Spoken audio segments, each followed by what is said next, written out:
ಬಾನು ಮುಸ್ತಾಕ್ ದಸರಾ ಉದ್ಘಾಟನೆಗೆ ಆಕ್ಷೇಪವನ್ನ ವ್ಯಕ್ತಪಡಿಸಿದ್ದಾರೆ.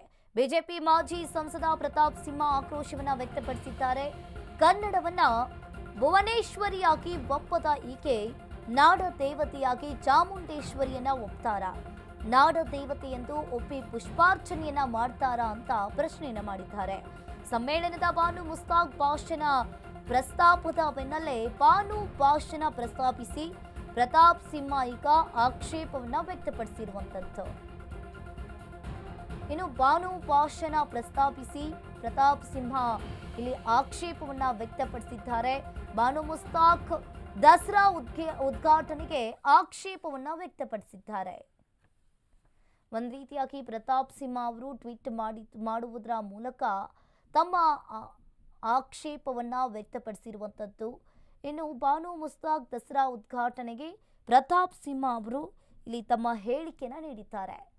ಒಂದು ರೀತಿಯಾಗಿ ಬಿಜೆಪಿ ಮಾಜಿ ಸಂಸದ ಪ್ರತಾಪ್ ಸಿಂಹ ಆಕ್ರೋಶವನ್ನ ವ್ಯಕ್ತಪಡಿಸಿರುವಂತದ್ದು. ಕನ್ನಡವನ್ನ ಭುವನೇಶ್ವರಿಯಾಗಿ ಒಪ್ಪದ ಇವರು ನಾಡ ದೇವತೆಯಾಗಿ ಚಾಮುಂಡೇಶ್ವರಿಯನ್ನ ಒಪ್ತಾರಾ ಅಂತ ಪ್ರಶ್ನೆಯನ್ನ ಕೇಳುವುದರ ಮೂಲಕ ಟ್ವೀಟ್ ಅನ್ನ ಮಾಡಿದ್ದಾರೆ ಪ್ರತಾಪ್ ಸಿಂಹ ಅವರು. ಮೊದಲು ಚಾಮುಂಡಿ ಪೂಜೆ ಬಳಿಕ ಉದ್ಘಾಟನೆಯನ್ನ ಮಾಡಲಿ. ದಸರಾ ಬಗ್ಗೆ ಬಾನು ಮುಸ್ತಾಕ್ ಮೊದಲು ಸ್ಪಷ್ಟನೆಯನ್ನ ನೀಡಲಿ. ಶಿವಮೊಗ್ಗದಲ್ಲಿ ಮಾಜಿ ಡಿಸಿಎಂ ಕೆಎಸ್ ಈಶ್ವರಪ್ಪ ಹೇಳಿಕೆಯನ್ನ ನೀಡಿದ್ದಾರೆ. ಮೊದಲು ಚಾಮುಂಡಿ ಪೂಜೆಯಾಗಲಿ, ತದನಂತರ ದಸರಾ ಬಗ್ಗೆ ಬಾನು ಮುಸ್ತಾಕ್ ಮೊದಲು ಸ್ಪಷ್ಟನೆಯನ್ನ ನೀಡಲಿ ಅಂತ ಶಿವಮೊಗ್ಗದಲ್ಲಿ ಮಾಜಿ ಡಿಸಿಎಂ ಕೆಎಸ್ ಈಶ್ವರಪ್ಪ ಹೇಳಿಕೆಯನ್ನ ನೀಡಿದ್ದಾರೆ. ಮುಸ್ಲಿಮರು ದಸರಾ ಉದ್ಘಾಟಿಸಬಾರದು ಅಂತ ಏನಿಲ್ಲ, ಆದರೆ ಚಾಮುಂಡಿ ತಾಯಿ ಪೂಜೆಯನ್ನ ಮಾಡ್ತಾರಾ ಅಂತ ಪ್ರಶ್ನೆ ಮಾಡಿದ್ದಾರೆ. ಮೊದಲು ಚಾಮುಂಡಿ ಪೂಜೆ ಆಗಲಿ, ತದನಂತರ ಉದ್ಘಾಟನೆ ಮಾಡಲಿ ಅಂತ ಇವರು ಹೇಳಿರುವಂತದ್ದು. ಒಂದ್ ರೀತಿಯಾಗಿ ದಸರಾ ಬಗ್ಗೆ ಬಾನು ಮುಸ್ತಾಕ್ ಮೊದಲು ಸ್ಪಷ್ಟನೆಯನ್ನ ನೀಡಲಿ ಅಂತ ಶಿವಮೊಗ್ಗದಲ್ಲಿ ಮಾಜಿ ಡಿಸಿಎಂ ಕೆಎಸ್ ಈಶ್ವರಪ್ಪ ಹೇಳಿಕೆಯನ್ನ ನೀಡಿದ್ದಾರೆ. ಬಾನು ಮುಸ್ತಾಕ್ ಅವ್ರ ಬಗ್ಗೆ ಟೀಕೆ ಮಾಡಕ್ ಇಷ್ಟಪಡಲ್ಲ, ಆದ್ರೆ ವಿಜಯದಶಮಿ ಉತ್ಸವ ಇಡೀ ದೇಶವನ್ನ ಮೈಸೂರು ದಸರಾ ವೈಭವೀಕರಣ ಆಗ್ತಾ ಇರೋದು ನಾವೆಲ್ಲ ಕಡೆ ನೋಡಿದ್ದೇವೆ. ಅಷ್ಟು ವಿಜೃಂಭಣೆಯಿಂದ ನಡೆಯುತ್ತೆ. ತಾಯಿ ಚಾಮುಂಡಿ ಪೂಜೆಯಿಂದ ಆರಂಭ ಆಗುತ್ತೆ. ಇವತ್ತು ಮುಖ್ಯಮಂತ್ರಿಗಳು ಬಾನು ಮುಸ್ತಾಕ್ ಅವರಿಗೆ ಉದ್ಘಾಟನೆ ಕರೆದಿದ್ದಾರೆ. ನಾನು ಅವರಿಗೆ ತುಂಬಾ ಸ್ಪಷ್ಟವಾಗಿ ಹೇಳಕ್ಕೆ ಇಷ್ಟಪಡ್ತೇನೆ, ಚಾಮುಂಡಿ ಪೂಜೆಯನ್ನ ಮಾಡೋದಿಕ್ಕೆ ಬಾನು ಮುಸ್ತಾಕ್ ಅವರಿಗೆ ಆಸಕ್ತಿ ಇದ್ದು ಒಪ್ಕೊಂಡಿದ್ರೆ ತುಂಬಾ ಸಂತೋಷ. ಅವರು ನಾನು ಚಾಮುಂಡಿ ಪೂಜೆ ಮಾಡಿ ಇದನ್ನು ಉದ್ಘಾಟನೆ ಮಾಡ್ತೀನಿ ಅಂತ ಸ್ಪಷ್ಟೀಕರಣ ಕೊಡಬೇಕು.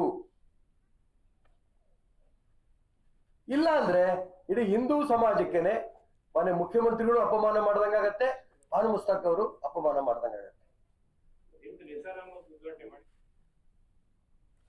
ಬಾನು ಮುಸ್ತಾಕ್ ಮೈಸೂರು ದಸರಾ ಉದ್ಘಾಟಿಸಿದ್ರೆ ಏನ್ ತಪ್ಪು? ಬಾನು ಮುಸ್ತಾಕ್ ಬದಲಾವಣೆ ಬಗ್ಗೆ ಮರು ಚಿಂತನೆ ಪ್ರಶ್ನೆ ಇಲ್ಲ. ಈ ಬಾರಿ ದಸರಾ ಬಾನು ಮುಸ್ತಾಕ್ ಅವರೇ ಉದ್ಘಾಟಿಸುತ್ತಾರೆ. ಮೈಸೂರು ಜಿಲ್ಲಾ ಉಸ್ತುವಾರಿ ಎಚ್.ಸಿ. ಮಹದೇವಪ್ಪ ಸ್ಪಷ್ಟನೆಯನ್ನ ನೀಡಿದ್ದಾರೆ. ಕರಾವಳಿ ಭಾಗದಲ್ಲಿ ಮಸೀದಿ ಕೆಳಗೆ ದೇವಾಲಯವಿದೆ, ಕೆಲವು ಕಡೆ ದೇವಾಲಯದ ಕೆಳಗೆ ಮಸೀದಿಗಳು ಇರುತ್ತೆ.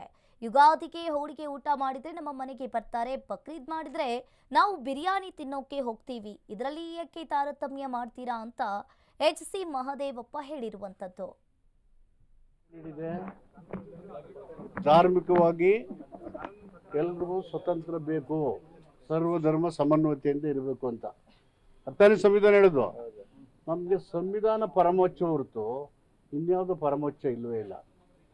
ಇದು ಸಾಂಸ್ಕೃತಿಕ ಜೀವನದ ಅಭಿವ್ಯಕ್ತಗೊಳಿಸುವಂಥ ಒಂದು ನಾಡ ಹಬ್ಬ. ಸಾಂಸ್ಕೃತಿಕ ಅಭಿವ್ಯಕ್ತ ಮಾಡುವಾಗ ಇಡೀ ದೇಶದ 140 ಕೋಟಿ ಜನರು ಭಾಗಿ.